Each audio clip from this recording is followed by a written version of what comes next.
ನಮಸ್ಕಾರ. ಇವತ್ತಿನ ವಿಡಿಯೋ ಇನ್ನೂ ಡಿಸ್ಕೌಂಟ್ ರೇಟ್ನಲ್ಲಿರುವ 10 ಷೇರುಗಳು. ನಾನು ಡಾಕ್ಟರ್ ಭರತ್ ಚಂದ್ರ. ವಿಡಿಯೋಗಳ ಉದ್ದೇಶ ಕನ್ನಡಿಗರ ಸೇವೆ. ಕೆಲವು ದಿನಗಳ ಕೆಳಗೆ Nifty life time high touch ಆಗಿತ್ತು. ಈಗ ಸದ್ಯಕ್ಕೆ ಒಂದು 2.5% ಕರೆಕ್ಷನ್ ಆಗಿದೆ. ಸಾಮಾನ್ಯವಾಗಿ ನಿಫ್ಟಿ 50 ಹೈಯೆಸ್ಟ್ ಲೆವೆಲ್ಗೆ ಹೋದಾಗ ಅಥವಾ ಸೆನ್ಸೆಕ್ಸ್ ಹೈಯೆಸ್ಟ್ ಲೆವೆಲ್ಗೆ ಹೋದಾಗ ಜನ ಏನು ಯೋಚನೆ ಮಾಡ್ತಾರೆ ಅಂತಂದ್ರೆ ಇಂಡಿವಿಜುವಲ್ ಸ್ಟಾಕ್ಸ್ ಕೂಡ ಈಗ ಹೈಯೆಸ್ಟ್ ಲೆವೆಲ್ ತಲುಪಿರುತ್ತೆ ಅಥವಾ 52 ವೀಕ್ಸ್ ಹೈಯಲ್ಲಿ ಇರುತ್ತೆ ಅಥವಾ ಲೈಫ್ ಟೈಮ್ ಹೈಯಲ್ಲಿ ಇರುತ್ತೆ ಇತ್ಯಾದಿ ಇತ್ಯಾದಿ. ಆದರೆ ಸದ್ಯದ ಮಟ್ಟಿಗೆ ಸುಮಾರು individual stocks they don't reflect the over all market situation. ಸುಮಾರು ಕಂಪನಿಗಳು ಸದ್ಯದ ಮಟ್ಟಿಗೆ ಯಾವ ಪ್ರೈಸ್ ಅಲ್ಲಿ ಇದಾವೆ ಅಂತಂದ್ರೆ ನಿಫ್ಟಿ 18,000 19,000 ಲೆವೆಲ್ ಅಲ್ಲಿ ಇದ್ದಾಗ ಎಷ್ಟಿತ್ತೋ ಆ ಲೆವೆಲ್ ಅಲ್ಲಿ ಇದೆ. ಇವತ್ತು ಆ ಒಂದು ಪಟ್ಟಿಯನ್ನು ನಿಮ್ಮ ಮುಂದೆ ಇಡ್ತಾ ಇದ್ದೇನೆ ಮತ್ತು which mentions at what level they are trading right now, stocks and their levels. ಒಂದನೇದು HDFC ಬ್ಯಾಂಕು ನವೆಂಬರ್ 2022 ಲೆವೆಲ್ ಅಲ್ಲಿ ಇದೆ. 2 ರಿಲಯನ್ಸ್ ಇಂಡಸ್ಟ್ರೀಸ್ ಜುಲೈ 2023 ಲೆವೆಲ್ ಇದೆ. 3 Kotak Mahindra bank April 2023 level ಇದೆ. 4 HUL ಮೇ 2023 ಲೆವೆಲ್ ಇದೆ. 5 Godrej consumer products May 2023 level ಇದೆ. 6 Vedanta July 2022 level ಇದೆ. 7 Astral limited July 2023. 8 Ashok Leyland July 2023. 9 Zydus wellness July 2023. 10 ABB India July 2023.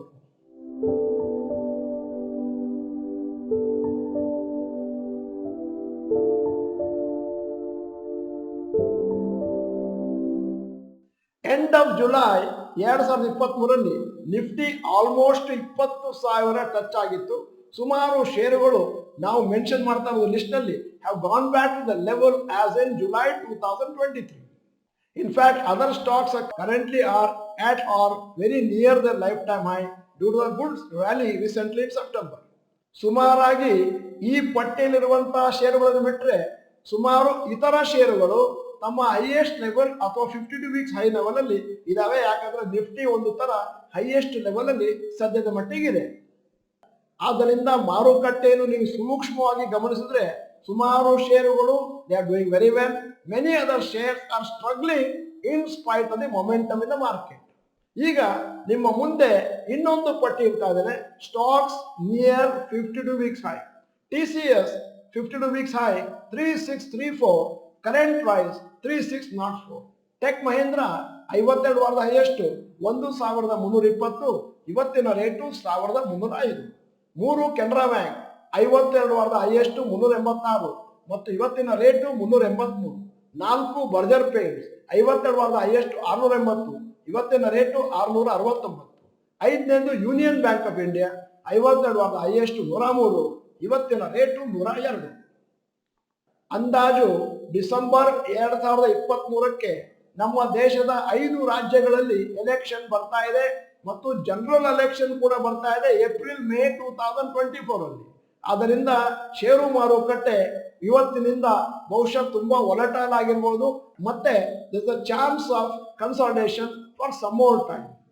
ಅಕಸ್ಮಾತ್ ಈ ಎಲ್ಲಾ ಕಾರಣಗಳಿಂದಾಗಿ ನಿಫ್ಟಿ ಮತ್ತು ಸೆನ್ಸೆಕ್ಸ್ ಅಲ್ಲಿ ಮತ್ತೆ ಪುನಃ ಕನ್ಸಾಲಿಡೇಷನ್ ಸ್ಟಾರ್ಟ್ ಆದ್ರೆ ಇನ್ನು ಕೆಲವು ತಿಂಗಳುಗಳ ಕಾಲ ನಮಗೆ ಒಳ್ಳೆಯ ಷೇರುಗಳನ್ನು ಮತ್ತೊಮ್ಮೆ ಒಳ್ಳೆಯ ರೇಟ್ನಲ್ಲಿ ಪರ್ಚೇಸ್ ಮಾಡಲಿಕ್ಕೆ ಚಾನ್ಸ್ ಸಿಗುತ್ತೆ ಅನ್ನುವಂಥದ್ದು ನಮ್ಮ ಅಭಿಪ್ರಾಯ. ಈ ವಿಡಿಯೋದ ಕೊನೆಯಲ್ಲಿ ನಮ್ಮ ಸರ್ವೆಗಾಗಿ ಒಂದು ಸಣ್ಣ ಪ್ರಶ್ನೆ ಕೇಳ್ತಾ ಇದ್ದೇನೆ. ನಿಮ್ಮ ಪೋರ್ಟ್ಫೋಲಿಯೋನ ಇವತ್ತು ನೋಡಿ ಅದರಲ್ಲಿ ಯಾವ ಷೇರು ಸ್ವಲ್ಪ ಸ್ಟ್ರಗ್ಲಿಂಗ್ ಮಾಡ್ತಾ ಇದೆ in terms of stock price performance, ಆ ಷೇರಿನ ಹೆಸರನ್ನು ನೀವು ನಿಮ್ಮ ಚಾಟ್ ಬಾಕ್ಸ್ ನಲ್ಲಿ ಟೈಪ್ ಮಾಡಿ. ನೀವು ಡಾಕ್ಟರ್ ಭರತ್ ಚಂದ್ರ ಇನ್ಸ್ಟಿಟ್ಯೂಟ್ ಕನ್ನಡ ಚಾನಲ್ ಮೆಂಬರ್ ಅಲ್ಲ ಅಂತಂದ್ರೆ ಇದೀಗ ಸಮಯ ಸಬ್ಸ್ಕ್ರಿಪ್ಷನ್ ಬಟನ್ ಮೇಲೆ ಲೈಕ್ ಒತ್ತಿ. ವಿಡಿಯೋ ಚೆನ್ನಾಗಿದ್ರೆ ಲೈಕ್ ಬಟನ್ ಒತ್ತೋದನ್ನು ಮರಿಬೇಡಿ. ವಿಡಿಯೋನ ನಿಮ್ಮ ಎಲ್ಲಾ ಸ್ನೇಹಿತರಿಗೂ ಫಾರ್ವರ್ಡ್ ಮಾಡಿ. ವಿಡಿಯೋನ ಸಂಪೂರ್ಣವಾಗಿ ನೋಡಿದ್ದಕ್ಕೆ ಧನ್ಯವಾದಗಳು. ನಮಸ್ಕಾರ.